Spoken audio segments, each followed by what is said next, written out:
Bonjour à tous. Aujourd'hui, on va plonger ensemble dans le monde, disons-le, assez complexe de l'exploitation d'un réacteur nucléaire. De ce qui se passe à l'échelle de l'atome jusqu'aux experts qui sont aux commandes, on va découvrir ce qu'il faut vraiment pour maîtriser une telle puissance. Quand on voit des centrales comme celle de Chinon, ici à l'image, on pense tout de suite à des géants qui jouent un rôle crucial dans notre réseau électrique. Leur principal atout, c'est de produire de l'électricité en continu, sans s'arrêter. Mais attention, derrière cette stabilité incroyable, il y a une surveillance de tous les instants. Parce que oui, un réacteur nucléaire, ça ne s'éteint pas le soir pour redémarrer le matin, comme une cafetière.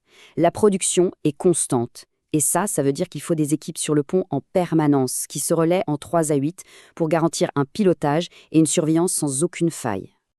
Alors pour comprendre rapidement comment ça marche, tout repose sur 3 circuits d'eau qui sont totalement indépendants les uns des autres. D'abord, on a le circuit primaire, celui qui est en orange. Là, l'eau est chauffée à plus de 300 degrés, directement par le cœur du réacteur. Ensuite, cette chaleur est transférée au circuit secondaire, en bleu, ce qui crée de la vapeur. Et c'est cette vapeur qui va faire tourner une turbine et donc générer l'électricité. Et enfin, le 3e circuit, le vert, il est là pour refroidir la vapeur, la retransformer en eau, et hop, le cycle peut recommencer. Allez, on quitte la vue d'ensemble pour plonger vraiment au cœur du sujet, au cœur de la centrale. C'est là que se trouve le véritable défi. Gérer une réaction en chaîne avec une précision absolue. La gestion du combustible, qu'est-ce que c'est ? Eh bien, imaginez un peu que vous devez organiser les bûches dans une cheminée, mais une cheminée de très très haute technologie. Le but, c'est d'obtenir une fission qui soit la plus longue, la plus stable et la plus efficace possible, tout ça en respectant des règles de sécurité hyper strictes. Et c'est la grande question, bien sûr. Il ne s'agit pas juste d'appuyer sur un bouton marche ou arrêt.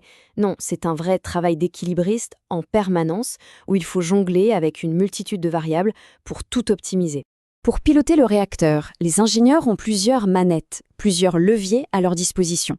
Ils doivent décider du niveau d'enrichissement du combustible, de la quantité exacte de combustible à remplacer, de la durée du cycle entre 2 rechargements ou même de l'endroit précis où placer les assemblages neufs parmi les anciens.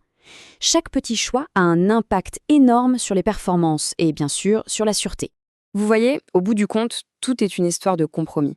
L'objectif, c'est de tirer le maximum d'énergie du combustible, c'est vrai, mais jamais, au grand jamais, au détriment de la sûreté. C'est vraiment le principe de base qui guide absolument chaque décision. Ok, on a pas mal parlé de la physique, mais maintenant, passons à l'élément humain. Parce que derrière tous ces systèmes ultra complexes, il y a des équipes hautement spécialisées qui orchestrent toute cette symphonie.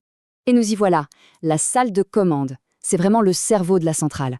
C'est ici que les ingénieurs et les techniciens surveillent des milliers de paramètres en temps réel.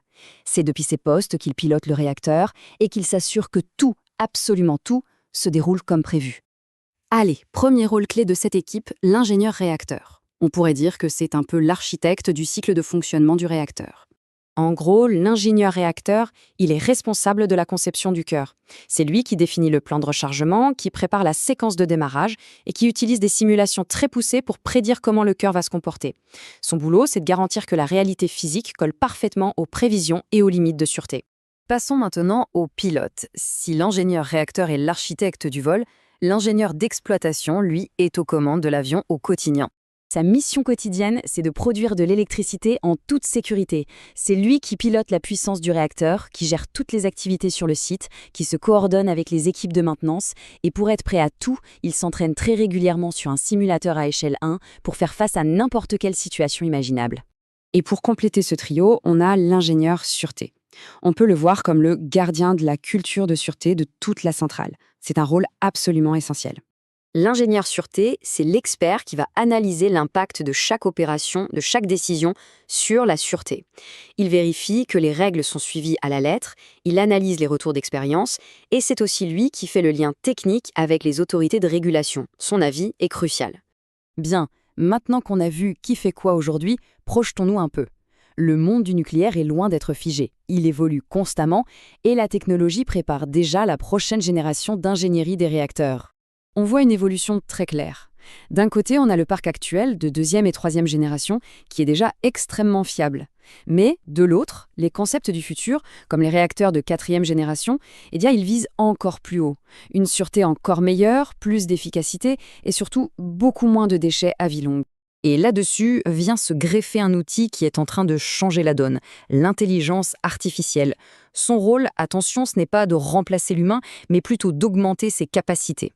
Concrètement, l'IA, elle est déjà utilisée pour accélérer des simulations très complexes, ce qui permet d'étudier beaucoup plus de scénarios. Elle aide aussi à trouver les meilleurs plans de rechargement possibles, ce qui est un vrai casse-tête.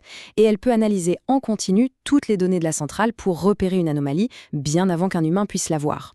C'est un assistant vraiment précieux pour gérer toute cette complexité. Et tout ça, ça nous amène à une dernière réflexion. La technologie avance, les outils sont de plus en plus puissants, mais l'expertise humaine, elle, reste au centre de tout. Le défi de demain, ce sera peut-être moins de calculer la solution parfaite que de savoir poser les bonnes questions à l'intelligence artificielle et d'interpréter ses réponses. C'est une nouvelle forme de collaboration qui se dessine entre l'intelligence humaine et l'intelligence artificielle pour une énergie toujours plus sûre et plus efficace.